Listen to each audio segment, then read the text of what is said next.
Profil DJ Indah Cleo, satu dari 18 korban tewas bentrokan di Sorong.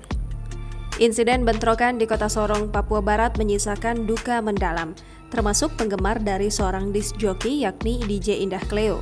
DJ Indah Cleo menjadi satu dari 18 korban meninggal.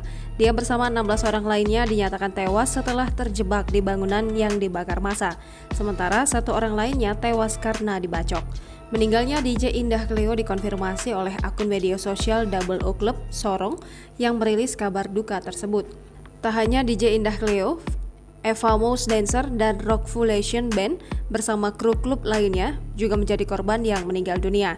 Beberapa nama korban tewas bentrokan di Sorong diantaranya Mimi, Afifa, Rista, Ami, Meilan, Chris, Dezra, Yandra, Sono, Indah Cleo, Clara, Fikram, Ica, Nanin, Edit, Triputra, Firman Syahputra, dan Ridwan Dodoh.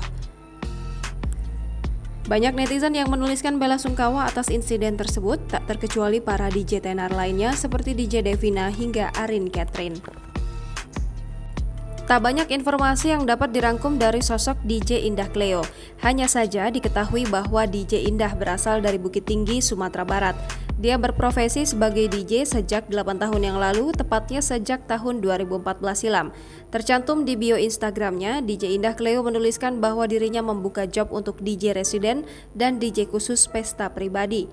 Berdasarkan unggahan yang ada di akun Instagram Double O Club Sorong, DJ Indah Cleo sempat mengisi acara di klub tersebut pada Jumat 21 Januari akhir pekan lalu. Dalam acara welcome party tersebut, DJ Indah Cleo menjadi bintang besar bersama talent lainnya, termasuk Rockfulation Band dan Eva Mouse Dancer.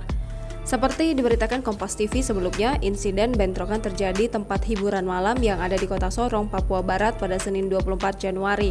Kapolres Sorong Kota, AKBP Arinyoto Setiawan mengatakan, bentrokan di Sorong ini terjadi karena kesalahpahaman antara pengunjung dan pihak keamanan klub.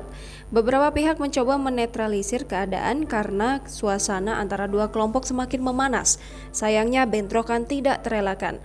Para korban jiwa sudah dievakuasi ke RSUD Selebe Solu dan akan dilakukan identifikasi lebih lanjut karena kondisi jenazah yang hangus. Jangan lupa subscribe, share, komen, dan like ya.